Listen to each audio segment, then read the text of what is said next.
Emergency alerts again issued for residents as winds fan bushfires west of Sydney. The Defence Force apologises for starting the state mine fire, and the pilot of a water bombing plane confirmed dead after crashing on the south coast. It's 5 o'clock. Good afternoon. Helen Zaremus with ABC News. Emergency alerts have again been issued for villages around the Mount Victoria and state mine fires, which have joined northwest of the Blue Mountains. Residents of Mount Irvine and Mount Wilson are being urged to prepare to take shelter as the fires burn around the Bells line of road. Mount Toma and Barambing residents are being told they can still leave in the direction of Bilpin. The Rural Fire Service Commissioner Shane Fitzsimmons says heavy winds are hampering firefighting efforts. It's early days yet to see if they'll have the success we're looking for. It's extremely windy up across the mountain range to the point that the air cranes, the very large helicopters, are the only ones operating in the strong winds. All the other aircraft are grounded. The Defence Force has apologised for the state mine fire near Lithgow, which has destroyed 3 homes and burnt almost 50,000 hectares. Deborah Rice reports from Rural Fire Service headquarters. When the state mine fire started last Wednesday during an explosives training exercise near Lithgow, Defence personnel attempted to put it out, but they had to pull back because of the risk from unexploded ordnance in the area. The RFS was on the scene within half an hour.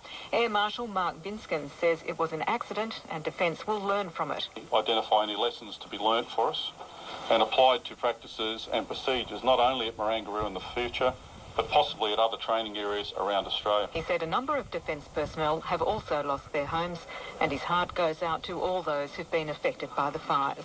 Deborah Rice, ABC News, Sydney. Rescue crews are still trying to retrieve the body of a pilot from remote bushland on the state's south coast. Ainsley Druitt-Smith reports the man's plane crashed while he was helping battle a bushfire this morning. Police have confirmed the 43-year-old husband and father died when his Dromedair aircraft crashed 40 kilometres west of Ulladulla. The man was contracted to the Rural Fire Service and was helping to water bomb a blaze burning out of control at Wirreton. It's believed one of the plane's wings fell off before the aircraft plummeted to the ground. Shoalhaven Police Superintendent Joe Casser says gusty winds and rough terrain in the remote area are hampering efforts to retrieve the man's body. It is far too dangerous to send any personnel down there to retrieve the pilot. Police will now work with the Air Transport Safety Bureau to determine the cause of the crash. Ainsley Druitt-Smith, ABC News, Nowra. The Greens have ridiculed the Minister's explanation for dismissing claims that the New South Wales bushfires are linked to climate change. In an interview on the BBC, Greg Hunt warned against drawing a connection between the events. He said he looked up Wikipedia and concluded bushfires in Australia are frequently occurring events.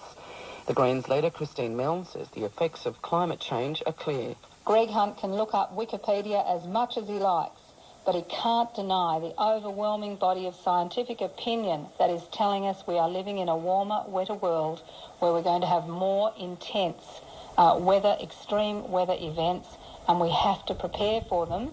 The federal government maintains it can put plans to scrap the carbon and mining taxes to the Senate by Christmas, despite a clear lack of support in the upper house. Anna Henderson reports from Parliament House. The government has released the draft legislation to repeal the mining tax and wants the Senate to consider the plan before Christmas. The Treasurer, Joe Hockey, says Labor's tax has failed and the opposition must now admit that. Labor can't try and govern from the political grave. The Shadow Treasurer, Chris Bowen, says the government is attacking families and businesses that were benefiting from payments related to the mining tax. The minerals of Australia belong to all Australians. The Greens won't support the government's plans to scrap the mining or carbon taxes, leaving the coalition likely to rely on the Palmer United Party when its senators are sworn in next July. Anna Henderson, ABC News, Canberra. The federal government's refusing to guarantee Medibank private premiums won't rise if it's private. Well, there you go. The wing fell off. It was a dromedar.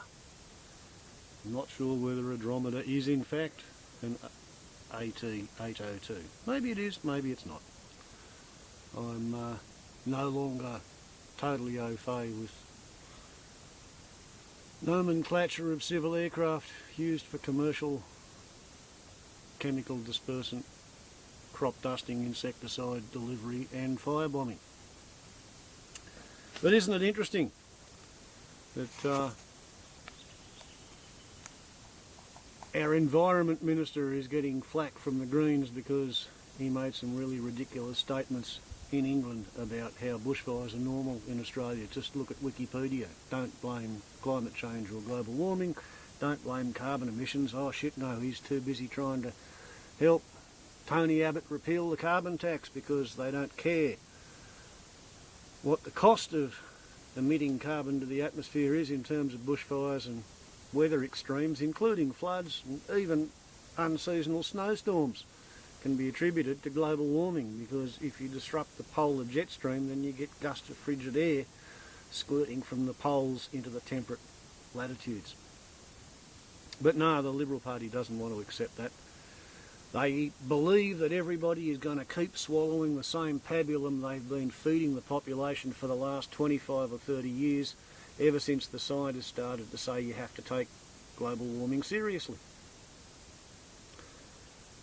The Liberal Nazi Party don't want to do that. They want to keep pushing ahead with their plans to grow the economy regardless of the environment, because it's traditional. Warbles on a lot to YouTube. Ciao. Oh yeah, P.S. There's now fires at Moree and Inverell, which are essentially upwind from me. So, what fun living in interesting times. Bye.